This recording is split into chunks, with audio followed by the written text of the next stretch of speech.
وہ کسی خاتون کا اختلاف ہو گیا تھا اپنے شوہر کے ساتھ 3 دن پرانا، تو وہ کسی سیانے آدمی کو پنچایت میں 3 دن کی باتیں سنا رہی تھی، اس نے مجھے یہ کہا، اس نے مجھے برا بھلا کہا، اس نے مجھے تھپڑ مارا، اس نے مجھے یہ تکلیف دی۔ تو بزرگ سیانے تھے، وہ کہنے لگے بیٹا شادی کو کتنی دیر ہو گئی؟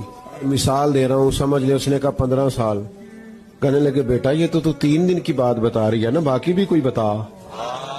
کبھی شوہر نے جوڑا لے کے دیا ہو، کبھی اس نے تجھے تحفہ دیا، وہ 3 دن کے صرف 2 کی یاد ہے بھائی؟ سکھوں والی بھی کوئی۔ محمود غزنوی کنو کھا رہے تھے، مالٹا، تو انہوں نے پہلا کنو چھیلا، اس کے اوپر سے چھلکا اتارا تو ایک ٹکڑا پہلا ایاز کو دی، اس نے بسم اللہ پڑھی اور گٹ گٹ کر کے کھا گیا۔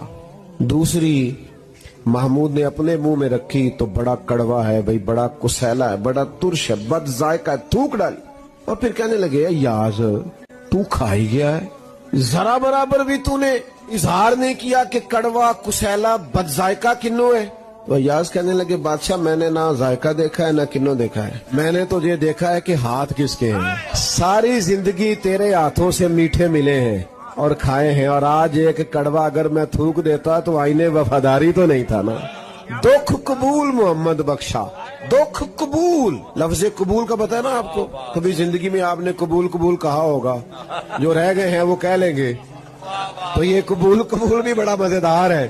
کہتے ہیں دکھ قبول محمد بخشا، بس راضی رہن پیارے۔ بھائی اتنے شکوے نہ پیدا کریں، مطمئن رہنا سیکھیں، زندگی میں جو نعمتیں ہیں ان کے ساتھ جینا سیکھیں، خوش رہنا سیکھیں، اطمینان قلبی کے ساتھ وقت گزاریں۔ صحابہ کی شان یہ ہے کہ وہ اپنے رب سے راضی رہے۔